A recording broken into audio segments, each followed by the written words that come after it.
डडेलधुरा जिल्ला अजयमेरु गाउँपालिका 6 भण्डारी गाउँ पदमपुर हाल कामको सिलसिलामा बिरानो मुलुक भारत गुजरातदेखि हामीलाई गणेश सिंह भण्डारीजीले यो गजल लेखेर पठाउनु भएको छ र यो गजल के कस्तो छ सुनेर साथ दिनुहोला।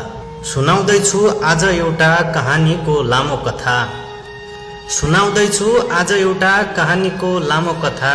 घर छोडेर विदेशिने परदेशीको लामो कथा। घर छोडेर विदेशिने परदेशीको लामो कथा। जन्मिएर दुःख बोकी गरिबीको झोपडीमा। जन्मिएर दुःख बोकी गरिबीको झोपडीमा। अभावसँगै हुर्किएको जवानीको लामो कथा। अभावसँगै हुर्किएको जवानीको लामो कथा। धन कमाउने आश बोकेर घरबार बन्दगीमा राखे।